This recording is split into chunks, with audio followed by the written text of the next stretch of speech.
What's going on? And in today's video, we're going to be grokking collective operations from first principles using this very well structured course slides from the UC Berkeley course on distribution, communications, and the internet. So let's just start off with the motivation, and that is for training large models on large clusters. So in this instance, we have a very large abstraction of what's actually happening, which is to say we have a unset, untrained set of weights, which is just a big matrix of random numbers here that we want to train, and some data. And then we train it, and then we get a big matrix of useful numbers as the output. So this is the abstraction that we're going to use in our course today. And because of that, we're not going to be diving into ML, more so like how the different GPUs and nodes are communicating with each other. So let's start off. Modern AI training jobs are too large to run on a single machine, so they need to be distributed across multiple machines. And there are many ways that you can orchestrate this. For example, you can have each node work on a subset of the training data. You can have each node work on a subset of the model. So here, this is called model parallelism. This is called data parallelism. And each node works on the subset of the task. I think this is essentially the same thing as the subset of the model parallelism again. And we can see that in pipelining, instead of doing x squared plus 5, you'll do first the squared, then the plus 5. But if we're talking about true pipeline parallelism, if you have a 16-layered neural network, then you'll do maybe 8 layers on one node and the last 8 layers on the second node. So why we need the communication is because when you distribute the work, the nodes need to periodically exchange state, because in the data parallel instance, where we're essentially splitting the data that we're training on across the models, if we simply train each model independently on a subset of the data, then the model weights that are generated at the end of the training run will be different across the models, and then you'll have like separate models, which is not the intent, right? So you need to have some way to synchronize the models and make them exchange the state every so iteration. So how you decide this hyperparameter is up to optimization, but this needs to happen at some point. And when you have some type of mesh communication, then of course you can do this. So now moving on to infrastructure, each node is either a set of GPUs or TPUs. And what's worth noting is that nodes are interconnected in a data center like network. And then within the node, we have these links that are like assumed to be almost infinite bandwidth, just for sake of generalization. And we assume that also that these nodes are homogeneous, which is to say all the same type of GPU. This doesn't have to be necessary, but it's just assumption made here. And they're in some type of topology, which allows for distributed communication. So let's look at two examples here, where we have two servers that are connected by two NICs, which stands for Network Interface Card, and some CPUs, which, as it's stated here, are not used for training, just for orchestration or other miscellaneous operations. So we're communicating across this NIC, and then also these GPUs can communicate amongst each other. And there are many topologies possible, in this case pod meaning the same thing as node. And however, how you choose to communicate between these different pods and nodes is significant. If you communicate within a pod, then you'll have very fast bandwidth. But if you have to go through here, through multiple layers of communication and different network cards, then you'll have a much lower bandwidth. So once again, two nodes in the same pod would be good, and then two nodes in different pods would be slower performance. So this is something that should also be optimized for. When it comes to TPUs, we have 2D toruses, which is a square where the edges wrap around. So in essence, if you're at the bottom and you traverse downwards, you'll actually end up at the node on top, and similar for the other directions. And this means that the TPUs can be directly connected to each other through what's called ICI intercore interconnect without the need for routers. And this doesn't mean that we have solved the problem, but some nodes are more closely connected before than others. So you would need to take advantage of this topology in order to reduce the bottleneck of transferring data between the network. And then after this, we have the 3D torus, which is a cube where the edges wrap around. And in this case, we have, once again, the TPUs connected directly to each other, and if you're in this node, for example, you can traverse both here, here, down, and across. So there are different ways to get to different nodes as opposed to a standard topology. And once again, this is to permit node-to-node communication at a lower bandwidth. So we all hear about collective communication, but what does it actually mean? Here it's defined as a group of nodes that exchange data in a coordinated manner as part of a group computation. And it was originally developed for HPC, high performance computing, but it's now an active area of research, much more so in the realm of AI. So there's NCCL, NVIDIA Collective Communication Library, and there's also MSCCL, Microsoft Collective Communication Library. There's many different ones, and of course NCCL is open source, so you can check that out. And how is this different from other types of communications? It's more structured, so on the internet you can communicate whenever you want, but in collectives it's a tightly scripted set of exchanges that must occur and are well defined. And then with respect to the infrastructure, you have many different tenants, applications running at the same time, but in collectives, AI job is the only thing that's running, so you can essentially plan and be much more deliberate about how you orchestrate these communications. And then another thing worth noting is that on the internet, you have data sent identical to the data received, but in collectives, you can have nodes performing communication as the data is forwarded across nodes, so that's quite interesting. And now we'll talk about the collective operations, which you can think of as the API, the application programming interface for distributed communication. And these are the methods that you invoke to have the communication that we desire. So let's just jump straight into it. We're going to use an example where there are P nodes, and each node specifies a P element vector of input data and receives a P element vector of output data in our collective communication definition. So the elements could be an integer, chunk of training data, etc., or maybe gradients if we're doing distributed data parallelism. And each operation specifies what output values should be sent to each node. And thirdly, the data could be transformed in the output.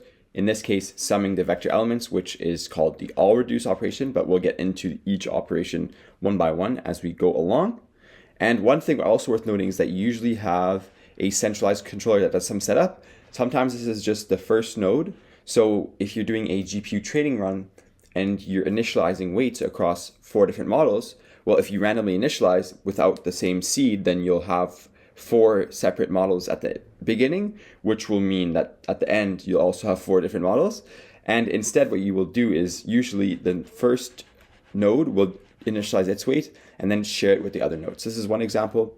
And whenever you're doing this, of course, we need to make sure that we specify the memory addresses of the read buffer and write buffer. In this course, we're not on that low of an abstraction level, so we're mostly talking about the primitives, and everything with respect to the memory management is already implemented for us. But it is worth noting that, you have to be very memory aware when you are implementing these methods, because you are essentially passing data between nodes, which is a memory bound operation. And during the operations, the nodes exchange data to produce the desired output. Each node calls the operation in parallel at the same time. And then one other thing worth noting is that these are blocking operations, which means that all the nodes must finish before we can do the next task. And there are ways that you can define these operations asynchronously, such that it will continue onto the next task without waiting. But then in that case, you must still wait until that operation is finished before you can actually access that tensor or interact with it, or else you get undefined behavior. Because, for example, if this is a sum and you access the value of this node before the operation is finished, then maybe there'll be a partial sum here, it's undefined. So the collective operations are orchestrated, there's a centralized controller, they're synchronized, they start the operation at the same time, and they're blocking. They must wait for all nodes to finish before proceeding to guarantee that you actually get what you want. Like, there's nothing stopping you in PyTorch, for example, from setting up a asynchronized communication primitive and then accessing it before it finishes, but then there's no guarantee that what you get is what you want. And now we're going to talk about the 7 collective operations. We'll define the inputs and outputs, and then we'll look at how the operation is implemented in the network. And interestingly, you can define the operations into 2 categories, one being redistribution, meaning that we move the data without transforming it, and another being consolidation, meaning that we aggregate the pieces of data into a single output through the communication. So we're going to begin with redistribution. Firstly, broadcast. So the target node sends its vector to everybody. When I mentioned at the beginning of a training run, sharing the weights of a model across the other nodes on the network, this is exactly what the operation is that I was referring to. It's called the broadcast. So you can imagine a set of model weights that we're sharing across the entire node in order to have a homogeneous model at the beginning of the training run. So this one is pretty straightforward. Then we have the scatter operation, which from the target node sends the ith element to the ith node such that, the node 1 will retain its first element, node 2 will get the second element, 3, 4, and so on. So this is another one which we will talk later in a combination. So we'll be combining essentially these different primitives to complete more complex communication tasks, because this primitive on its own is not that useful from my understanding. And then we have the gather, which sends node I sends its ith element to the target node. So you can already see that these are kind of inverse operations. So that's quite interesting. And then we have the all gather, which means that node I sent its ith element to everybody, such that after the operation, every single node has the same value, being the ith element from the ith node. And this is different from the above case because here we just gather along one node, and below we gather on all of the nodes. So oftentimes you'll have one operation called gather and another one called all gather or reduce all reduce. So all adds is that it applies it across the entire network instead of on one node in particular. Now we're moving on to the consolidation operations. So in a reduce operation, you sum up the vectors, then send the resulting sum to a target node. And then now you can guess in an all reduce, you do the exact same thing, except we're going to apply this to the other three nodes, just like this. So this is once again the difference. We sum up the vectors and send the resulting sum to all nodes.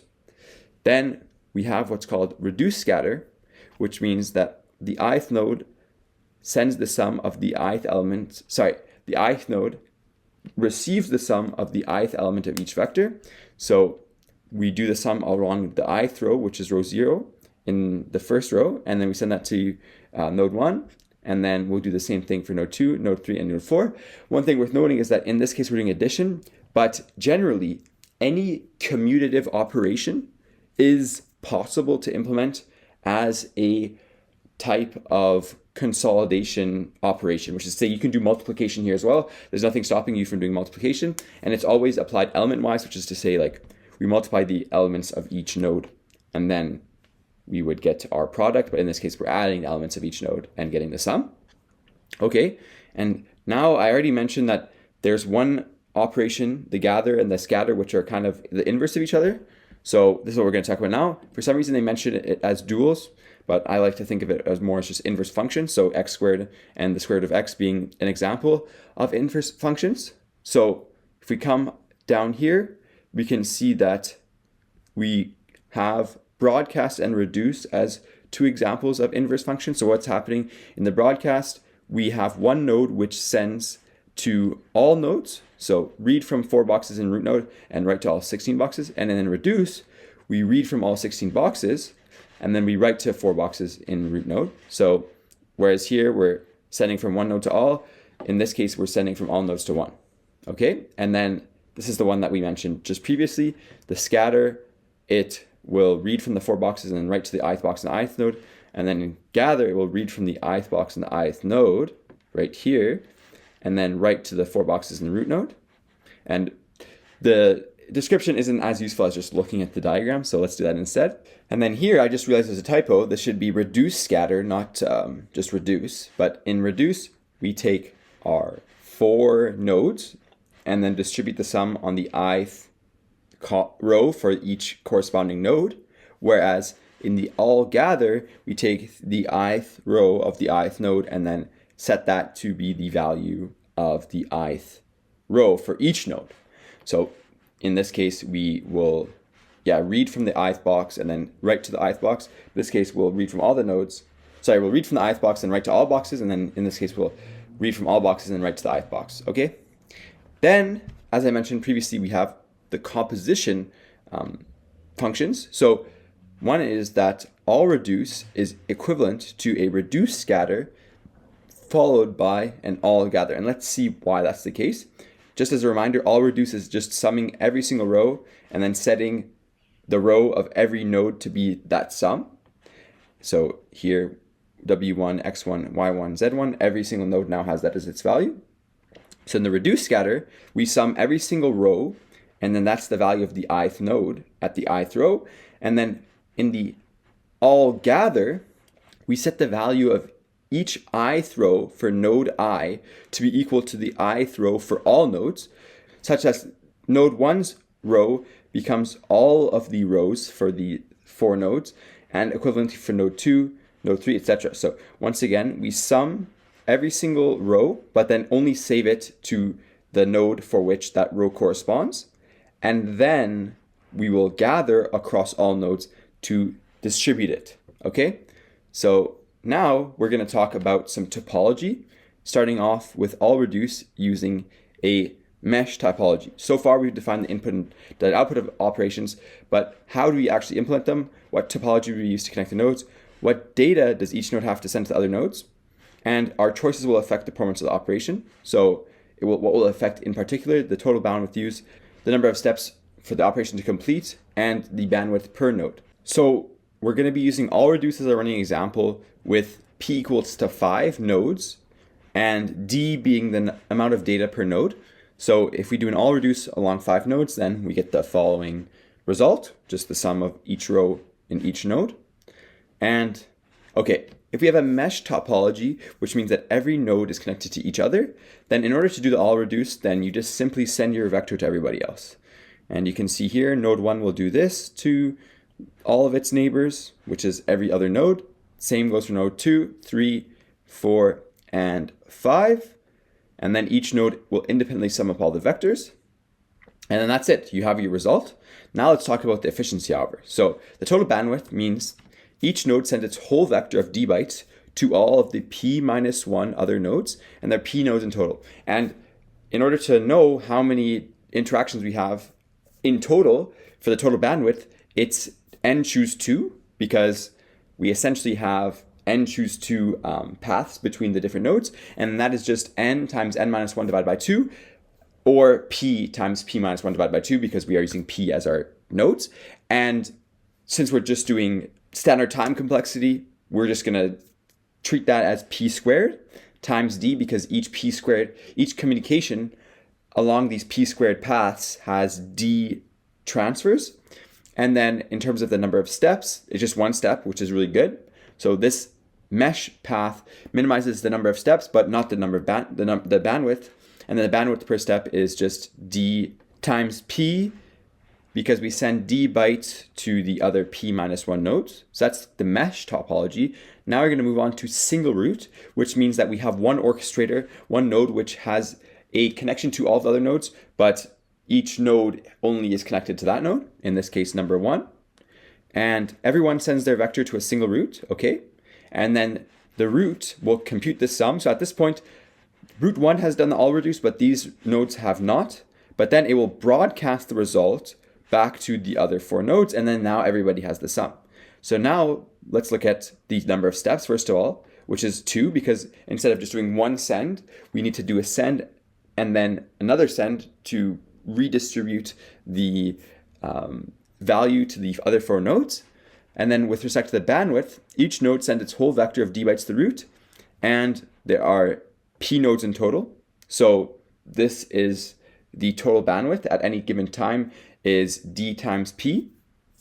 And bandwidth per step is the root has to receive d bytes from the p minus 1 other nodes. So here the total bandwidth is just d times p. It should be 2 times d times p, but once again we just remove the coefficient. But then the bandwidth per step is actually d times p minus 1, and this means that the bandwidth per step and the total bandwidth are the same for single root. Okay, and then we have a tree, which is quite interesting, more specifically a binary tree, such that we can guarantee that the maximum height is log n. So what we do in this case is we send our vector to our parent, and then when you receive the vectors, you sum them up, okay? So in this case, vectors 1 and vectors 2, nodes 1 and 2 will send to the third node. And here there's an error because they're starting the indexing from 0, whereas in this diagram it's from 1. So when it says node 2, it's actually node 3. So we just have to add 1 to the nodes here. And then nodes 3 and nodes 4 send their vectors to their parent. And then nodes 4 compute, or really node 5 computes the sum of all of its descendants plus itself to get the final answer. And then we redistribute down the tree to the children.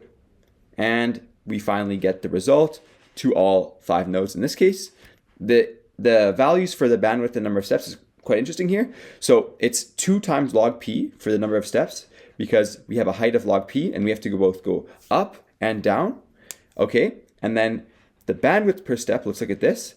Each node receives up to 2 vectors from its children and sends up to 1 vector to parent, and each vector is d bytes. So with the coefficient, it would be 3d, because we're both receiving 2 nodes with vectors of size d and then sending 1 upwards to the parent. So the bandwidth per step is 3d, but we just removed the coefficient once again. And then the total bandwidth, what is it? Well, each node receives up to 2 vectors of d bytes from the children, and then each node sends 1 vector to the parent. Once again, this is 3d, and there's p nodes. So it's just 3d times p, and that's the total bandwidth, but we just removed the coefficient, and actually it should be 3d times p times 2, because we have to go up and down. Okay, so that was the tree. And now we're going to discuss ring all-reduce, which is my preferred, and I think it's the coolest one. So this is the naive one, first of all, which is just to say, if we have a topology where every ring is just connected in a circle, like a ring, then we can send all the vectors to the left. And when you receive a vector, add it to yours, which is to say, we'll start at node 5 and then send to the 4th node and the 3rd node and so on. So this is just really a simple algorithm here. And at this point, node 1 has the entire sum, and then it will send it to the left such that everyone gets a copy. So node 1 will send back to node 5, node 5 will send back to node 4, node 4 will send to 3, and then the last step is that node 3 will send the final sum to node 2. One thing that I also would like to note is that in this algorithm, you can concurrently send the sum to every single node, which is to say node 5 will send to 4, but at the same time, node 4 will send to 3, at the same time 3 to 2, 2 to 1, and 1 to 5. And what this means is that at the very end, after p minus 1 steps, every single node will have the entire sum, such that there is no need to do this final step where node 1 now has to share with everybody, which will take p minus 1 steps again. But the only problem with that method I just mentioned is that it has a very high bandwidth, because every single step you're sending d times p nodes, and you're doing this p times, so it's the same complexity, p squared times d, as the first approach which we mentioned, which is with a mesh topology. But the thing is, with a mesh topology, we had instant number of steps, right? Everything happened instantly because everything's connected. Whereas with the ring approach, not only do we have the same total bandwidth, which is p squared times d, which is really bad, but also it takes longer because we have to do the same p steps. So I just mentioned an approach which is not even practical, but I just wanted to mention it because it is an alternative, and I just thought of it when I was going through the slides to prepare for this video.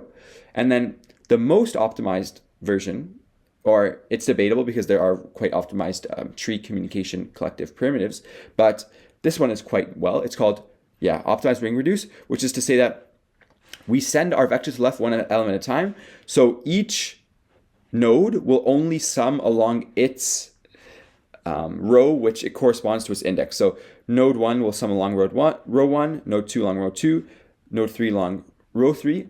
And I just want to mention as well that, of course, we can't assume that the nodes will have the same number of rows that there are nodes, which is to say 5 rows.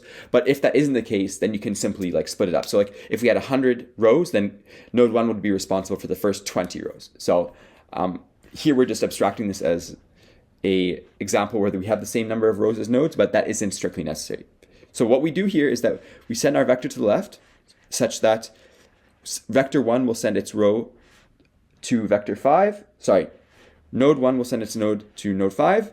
And I think you can guess how this goes. It's kind of like a diagonal addition along all of the nodes. And let's just see what happens at the end. So at this stage, after p minus 1 iterations, which is equal to 4, right? Because node 1 had to send to node 5. So the first one we'll say is 1, 2, 3, 4. So now 2 has the entire sum along row 1. 3 has the entire sum along row 2. And so on. And what this means is that we can now distribute this value across the other 4 nodes, just as we did with the naive approach. But in this case, we have a much lower bandwidth because each node is only summing along one row. So now we just share it just as was the case with the naive ring-based approach, like this, which will take another n-1 steps. And then eventually, once we've shared along all of the nodes, we have the same final output, which is the sum of each row for each node. Now let's look at the interesting calculation here. So the total bandwidth along in this algorithm is that each node receives one vector of d bytes from the right, and each node sends one vector of d bytes to the left for p nodes in total. And why it's d instead of d divided by p is because the bandwidth per step is d divided by p, but for the entire process, since we are doing this along all p rows, then it's essentially like d divided by p times p, if I'm not mistaken. So this is why the total bandwidth is the same, d times p, but the coefficient would be less, if I'm not mistaken. And the number of steps is that we must travel all p nodes in the ring, and in fact it's 2 times p minus 1, but we don't care about the coefficients here. And the bandwidth per step is the real game changer, because each node receives one element of size d divided by p. So this is d divided by 5, with d being the size of each vector. And then we'll also send it to the left. So it should be 2 times d divided by p. So now let's discuss some topologies, which I believe is a very fascinating aspect of how you implement these in practice. You never have to touch this in code, at least not with PyTorch, but it's still cool to consider. So let's say that we have nodes A, B, C, and D that want to do an all-reduce operation, but they're not in a ring topology. However, you can add this like virtual link to create a ring, whereas in reality, they're connected through these nodes in the network. And there are multiple ways to connect our nodes through this virtual link. And the way that we choose to do this actually will determine how fast the algorithm happens. So in this case, we have node A and node C connected, but then node A and node B connected, whereas here it's node A and D. So it is a different topology. And instead of like theorizing what will happen, let's just look at the calculation. So here we're going to be discussing the stretch factor, which is just how far are the nodes from each other. So in this case, nodes A and C are just 2 links between each other. And then nodes C and D are, through the shortest path, 5 links away from each other. D and B are 2 links away. And then lastly, what's the last one? I think it's, it should be noted here. It's A and B, which are also 5 links away from each other. And then we can calculate this average stretch, which is in this case 3.5. So this is going to define how long the data takes to move between the nodes during our collective all-reduce operation. But then in this second format of topology, we have A and C being 2 nodes away from each other once again. But instead, now C and B are just 4 away from each other. Sorry, 3 links away from each other. D and B are 2 links away from each other. And then lastly, A and D are 3 links away.